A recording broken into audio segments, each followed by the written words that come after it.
রাজধানী সহ দেশের বিভিন্ন এলাকায় ট্রাফিক ব্যবস্থাপনায় এআই ব্যবহারের আলোচনা এখন চালকদের মধ্যে নতুন কৌতূহল ও উদ্বেগ তৈরি করেছে।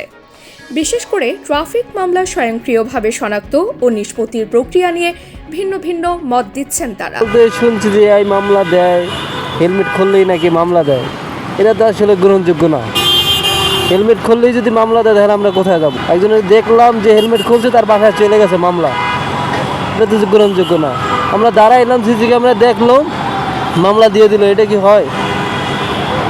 সুযোগ সুবিধা তো আছে, অবশ্যই থাকবে না কেন? গাড়ির মামলা অটোমেটিক হইতে আছে ভালো, তারপরে পুলিশের হয়রানি হইতেছে না, তাদের মামলা দেওয়া লাগতেছে না, অটোমেটিক চলে যেতে আছে, তাদের জন্য ভালো। অনেক চালকের মতে এআই প্রযুক্তি ব্যবহার হলে সড়কে শৃঙ্খলা ফিরবে এবং অনিয়ম কমবে। ঘুষ দুর্নীতির সুযোগও অনেকটা কমে যাবে বলে তাদের বিশ্বাস। দ্রুত ও স্বচ্ছভাবে মামলা নিষ্পত্তি হওয়াকে তারা ইতিবাচক পরিবর্তন হিসেবে দেখছেন। আমাদের অনেক অত্যন্ত ভালো হবে, উপকার যতটুকু হোক না হোক, কিন্তু সবার জন্য ভালো হবে। আইন না মানলে দেশ চলতে পারে না। আমরা রাস্তার যে এই রিক্সা চলে যেটা দেখতেছি, যে পরিবেশ দেখতেছি, এটা আমাদের গাড়ি চলা খুব অত্যন্ত কষ্ট হচ্ছে। তবে অন্যদিকে কিছু চালক উদ্বেগ প্রকাশ করেছেন। তাদের আশঙ্কা, ক্যামেরা বা সেন্সরের ভুল রিডিংয়ের কারণে নির্দোষ চালকও জরিমানার শিকার হতে পারেন। পাশাপাশি প্রযুক্তি সম্পর্কে পর্যাপ্ত ধারণা না থাকায় সাধারণ চালকদের জন্য এটি চাপের কারণ হয়ে দাঁড়াতে পারে বলেও মত তাদের। কারণের কোনো শেষ নাই, পুলিশের ধারার কোনো শেষ নাই। ইচ্ছে হইলেই মামলা। হ্যাঁ, এটা তো অবশ্যই কমবে।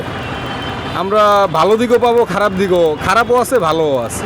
সব মিলিয়ে এআই নির্ভর ট্রাফিক ব্যবস্থা নিয়ে চালকদের মধ্যে যেমন আশার আলো আছে, তেমনই আছে কিছু বাস্তব উদ্বেগও। এখন দেখার বিষয়, এই প্রযুক্তি কতটা ন্যায়সঙ্গত ও কার্যকরভাবে সড়কে বাস্তবায়ন করা যায়। এখন লাল বাতি জ্বললেই প্রাইভেট কার চালক নিজ থেকেই থেমে যাচ্ছে। আর আগে যে সিগন্যাল মামলা করতে আমাদের যে হ্যাচিং হইতো, অনেকে বলতো মিথ্যা বলতেছেন, এখন এটার অবকাশ নাই। ড্রাইভার ইচ্ছা করেই লাল বাতিতে থেমে যাচ্ছে। এআই প্রযুক্তি চালু হওয়ার আগে ট্রাফিক সিগন্যালে লাল বাতি জ্বলার পরেও কোনো গাড়ি থামেনি।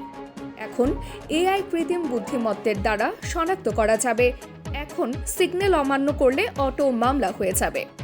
এখন মামলা হলে ট্রাফিক পুলিশকে দোষারোপ করতে পারবেন না। তাবাসসুম হক, কানিকা, ডেস্ক নিউজ, অগ্রযাত্রা প্রতিদিন।